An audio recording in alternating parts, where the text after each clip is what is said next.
শিক্ষিকার এই গান গাওয়ার ভিডিও সামাজিক যোগাযোগ মাধ্যমে ভাইরাল। 9 কোটির বেশি ভিউ হয়েছে এক সপ্তাহে।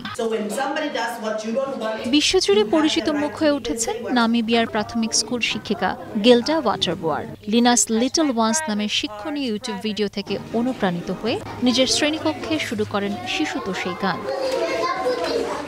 ওটজি ওয়ারঙ্গ শহরের ক্লাসরুমে ব্যতিক্রমী গান গেয়ে শিশুদের কাছে তুলে ধরছেন গুরুত্বপূর্ণ শিক্ষণীয় বিষয়, সহজ করে তুলে ধরছেন জটিল এক বিষয়।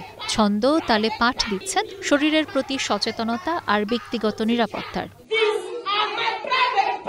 নিজেদের শরীরের স্পর্শকাতর অংশ ব্যক্তিগত নিরাপত্তা সম্পর্কে সচেতনতা তৈরির পাশাপাশি শিশুরা শিখছে কোথায় জানাতে বা অভিযোগ করতে হবে যদি কেউ অনুপযুক্তভাবে স্পর্শ করে।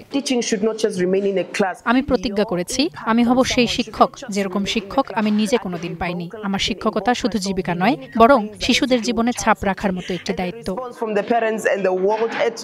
ওয়াটারবোয়ার বলেন, শৈশবে তিনি অন্যায়ের বিরুদ্ধে নিজে প্রতিবাদ করতে পারেননি, তাই নিজের তিক্ত অভিজ্ঞতাকে শক্তিতে রূপান্তর করে শিশুদের শেখাচ্ছেন অন্যায় হলে কথা বলতে হবে, প্রতিবাদ করতে হবে। আমি চাই শিশুরা যেন সাহস করে কথা বলতে পারে, কারণ শিশুদের নিরাপত্তা শুধু অভিভাবকদের নয়, সমাজের সবার দায়িত্ব। শিশুদের প্রতি অশালীন আচরণ ঠেকাতে অভিভাবকরাও মনে করেন ছোট থেকেই এই সচেতনতা জরুরি। গান আকারে শেখানো সত্যি দারুণ।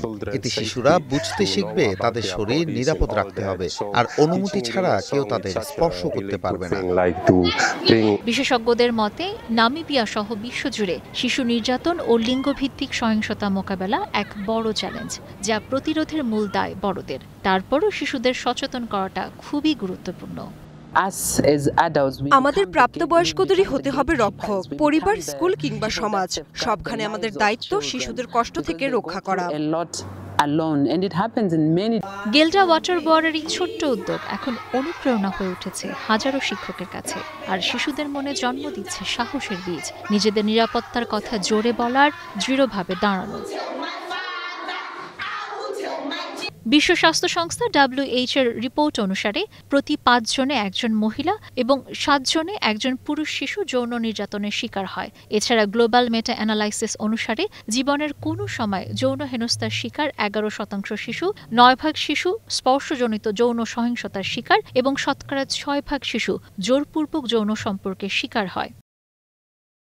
গবেষণায় উঠে এসেছে এই সংখ্যা বিভিন্ন দেশে এবং যৌন নির্যাতনের ধরনে পার্থক্য থাকলেও বিশ্বব্যাপী শিশুরা অত্যন্ত বিপজ্জনক উপায়ে যৌন নির্যাতনের শিকার হচ্ছে।